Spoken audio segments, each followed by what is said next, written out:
A few months ago, I was in Portland, Oregon, and I ran into an old friend of mine. We had lunch together. We were both therapists back in, I want to say the 1850s. That's sort of what it feels like. But we were recounting an incident that had happened when we were both teaching in a small college. We were at a cocktail party with faculty. And there was one of the faculty members was sharing with a few of the rest of us about he said, I only have 3 years before I retire. He says, I can hardly wait to retire. I am so sick of this job. I'm so bored with my students. And then he went on to say that he hadn't had a student that had challenged him for many years, and he didn't know how he was going to take 3 years of this. And this other professor standing there from a different department, he said, do what I do. I make a game of it. When a student walks into my class, it's my challenge and my goal to destroy every belief system that he came into the classroom with, from his parents, from his religion, from whatever. That's what I do. That's what gives me pleasure. And that's what keeps me going. So this other professor said, oh, what a good idea. I think I'm going to start doing that. And I walked away.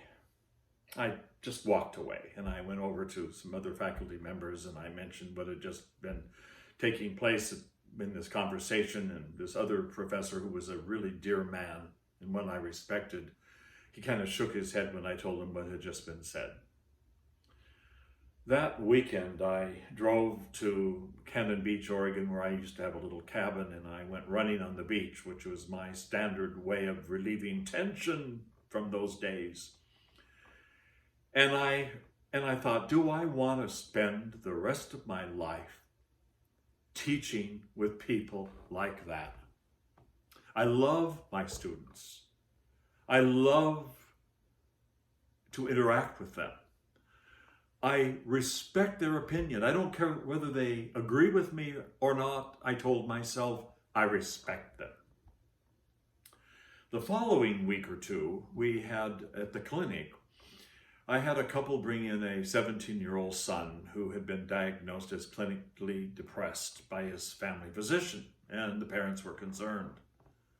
So we sat in my office for a while, about 15 minutes, talking to the three of them, and then I had the parents step out and in the waiting room, and I continued on talking to this young man, and I finally thought about something. So I said, I want you to get a tablet, and I want to have you go on a 40-minute run every day, and at the end of the 40-minute run, I want you to write in journal form what you were thinking while you were running, and bring that tablet back next week and share it with me.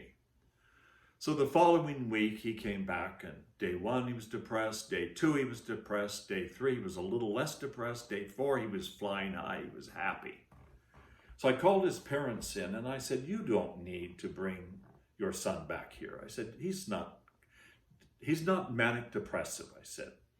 Your son needs to get off his rear and run every day and be physically active and get together with his friends and stay away from his computer. And so at the end of that week, we had our usual staff meeting, and I had one of the other clinicians say, what is wrong? Why isn't this guy coming back? You know the rule around here. He said, we have a rule that anyone that's coming to therapy has to agree to 6 months of therapy. And I said, yeah, we all know why. It's got to do with money. If they're coming for 6 months, we get income from their insurance company.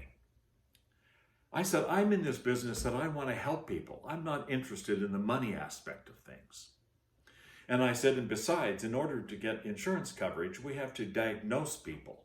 And I said, you know darn well that the average, that if you don't know how to diagnose them, or it's too early to decide what's going on with them, you can use schizophrenia as a diagnosis, because that's sure to get insurance coverage.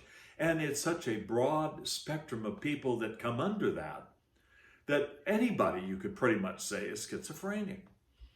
And harumph, they said, and everybody was all against it. And so I eventually went back to the Oregon coast, and on a run, I thought, I don't want to do this anymore. I don't want to do this anymore. So I took a sabbatical, and I never went back to that profession. What I did discover at the end of that sabbatical was I discovered orthodoxy. And much to my amazement, I discovered that the Orthodox Church does not see itself as a religious institution, but as a hospital for the soul, and her priests are the therapists. I can tell you honestly that it is the therapy that comes from within the life of the church that actually changes people. It changes people. The trouble with psychiatry is that they're pill pushers. They're sort of like electroshock treatment. People that have had electroshock treatment they seem okay because they're kind of in a daze, and they're not fretting, and they're not causing trouble with their friends or their family. Drugs do the same thing.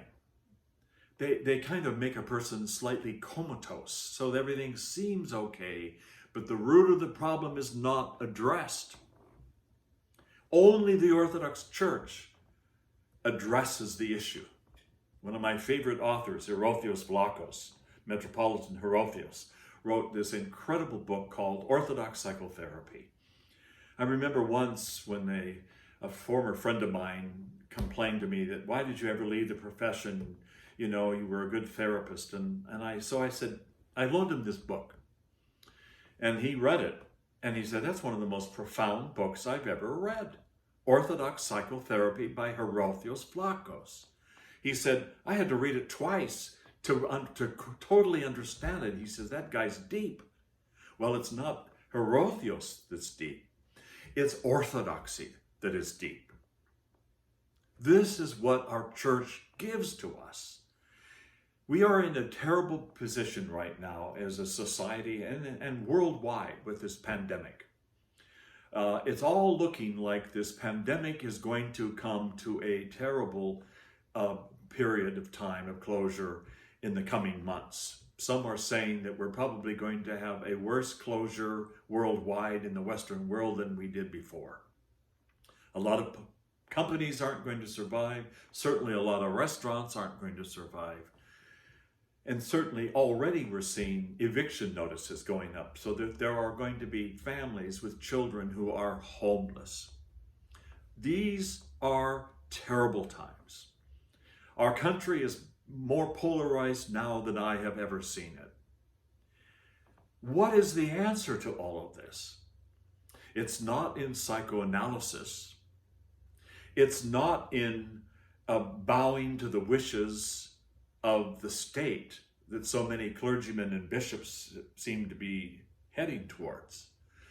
But it is in each and every one of us taking seriously our faith, concentrating on our prayer life, on going to the divine liturgy and receiving the holy mysteries of Christ's body and blood, studying the lives of the saints, especially the martyrs, because we're ultimately, I believe, going to face the good possibility of martyrdom if we're true to the faith and we refuse to go along with the reset. We need to do that.